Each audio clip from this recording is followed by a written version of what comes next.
3000 сомдон 7000 сомго чейин алгандарда ошолорго өтө эле аз кошулат дагы, ал эми 25-30 миң алгандар көп кошулат. Ал туура мен эмне себептен экенин билем, бирок ошол 30 миң сомдон ашык алгандарга азыраак кошконго мындай дифференцированный өзүнүн өндүрүштөн пайдалар алсаңар, сатып алсаңар болбойбу. Бизде оштон куралып атат. Комплектациясы болсо, депутаттын тез жардам машинесин ала баштайбыз. Мен түшүнбөдүм. Рахмат. Менде машина жок.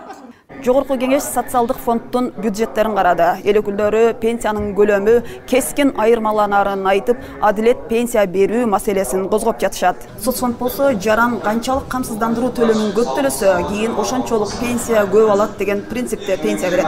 Андыктан өзгөчө мугалимдердин айлык акысы жогорулашы кажет деди эл өкүлү. Анткени баары бир пенсия калыс берилбей, такыр эч жерде иштебегендерге деле пенсия чегерилип, алар 40 жыл мугалим болуп иштеген адам менен бирдей акча алып жатканы айтылды. Жеңилдетилген пенсия алчулар, анан көп пенсия алчулар менен мугалимдерди салыштырууга болбойт. Мугалимдердики таптакыр эле өтө эле начар болуп атпайбы. Үйдө отурган адам менен мугалимдин пенсиясы барабар болуп атат да. Белгилей кетсек, социалдык фонддун 2022 жылдагы бюджетинин кирешелери 68 миллиард сом, ал эми чыгашалары 67 миллиард сом деп бекитилүүдө. Жылдан жылга пенсионерлердин саны өсүп жатканын эске алганда, жакынкы жылдары пенсиялык фонд кризиске кептелерин эл өкүлдөрү айтып тынчсызданууда. Пенсияны жогорулатуу саясаты дагы туура эмес жүргүзүлүп жатканы белгиленүүдө. Маселен, пайыздык катыш менен алганда аз пенсия алгандарга аз сумма, көп алгандарга көп акча кошулууда. Андыктан эл өкүлдөрү социалдык фондду кардиналдуу реформа кылууну талап кылууда. 3000 сомдон 7000 сомго чейин алгандарда ошолорго өтө эле аз кошулат дагы, ал эми 25-30 миң алгандар көп кошулат. Ал туура мен эмне себептен экенин билем, бирок ошол 30 миң сомдон ашык алгандарга азыраак кошконго мындай дифференцированный подход кылса болот да. Жогорку кеңештин тармактык комитети милдеттүү медициналык камсыздандыруу фондунун бюджетин карады.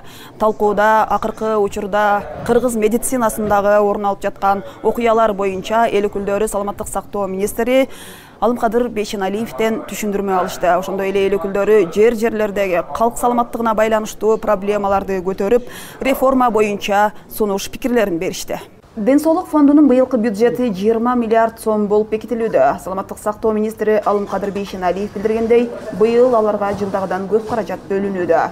Кирешелер жана чыгышалар боюнча 20 миллиард 200. Бирок инфляциянын шартында 20 миллиард сом тармактагы проблеманы чечүүгө жетишсиз. Бир жаранга медициналык тейлөөгө канча каражат бөлүнөт?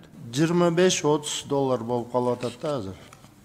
Ошол жетип атабы бүгүнкү күндө? Жок, аз болот, анткени башка мамлекеттерде 400-500 доллар, 1000 долларга чейин бир больнияга кетет. Жылдан жылга бюджети көбөйүп атат.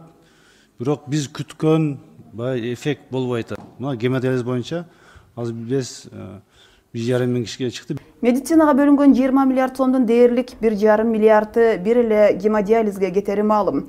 Гемодиализге байлануу маселе чечпей турганын айткан эл өкүлү, андан көрө стратегияны өзгөртүп, акчаны бөйрөк алмаштыруу операцияларын жасоого шарт түзүүгө бериш керек деди. Анын үстүнө кыргызстандыктар ден соолук издеп, чет мамлекеттердеги кымбат операцияларга 10 миңдеген долларларын берип келүүдө. Өкмөт азыр программаны трансплантация боюнча, бөйрөктөрдү пересадка боюнча иштеп чыгып, ошону сунуштасын.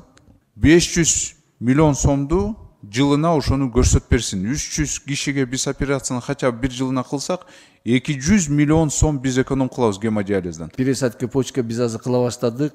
7 миң долларга чыгып атат. Депутаттар учурда резонанс жаратып жаткан же мамлекеттик эмес же жеке менчик болбогон Борбордогу ири клиникалардын тагдыры тууралуу сурашты. Реформа деп айттыңар, вообще кандай болот? Азыр ЦСМ, ФАПтар, ооруканалар эмне болот вообще? 3 ай болду, өзүбүзгө алдык. Министерство здравоохраненияга мен ойлойм, жакын арада бул результатын берет. Исманкулов боюнча да сиз айтып кеттиңер, ал арендада турчу көп жылдан бери. 1998 жылы Южный Кореядан келген 27 миллион доллар менен мамлекеттин жанагы гарантиясы менен алып ошол жерде больницаны алып же акчасын да төлөбөй Южный Кореяга биз мамлекет карыз болуп атат. Биздин зданиябызды да бербей аткан. Хочет или не хочет, биз ал больницаны алабыз. Сиздин жардамыңыздар менен бир 10 күн ичинде алда чыгып кетет. Көп ооруканалар мамлекеттин ичинде мамлекет болуп алышканын эл өкүлдөрү белгилеп, реформаларды колдой турганын ачыктады. Ден соолук программалары боюнча өлкөгө 70 миллион доллар келген, бирок анын эсебинен бир да ФАП салынбаганы айтылды. Эми эл саламаттыгынан баюуну токтотуу зарыл дешет парламентчилер. Саламаттык сактоо тармагына кандай талап тонуп, эчтеке кылбастан ошол бүткүл дүйнөлүк банктар аркылуу келген проектлер менен жасалган иштерди бир 3-4 семьялы бөлүп жеп жүргөндүгү боюнча мен толук маалыматым бар да. Депутат тез жардам унааларын кымбат баага сырттан сатып албастан жергиликтүү машина куруучулардан алууга үндөдү. Өзүбүздүн өндүрүштөн пайдаланып алсаңар, сатып алсаңар болбойбу. Бизде оштон куралып атат да тез жардам машинеси германиялык метод мененчи. Эгер ичинде комплектациясы болсо, депутаттын тез жардам машинесин ала баштайбыз. Мен түшүнбөдүм. Рахмат. Менде машина жок. Тармактык комитеттин мүчөлөрү аймактардагы проблемалуу ооруканалар боюнча министрликти маалымдар кылып, чечүү жолдору изделиши кажет деди. Сунуш пикирлер менен ММК фондунун бюджеттеринин долбоору бекитилди.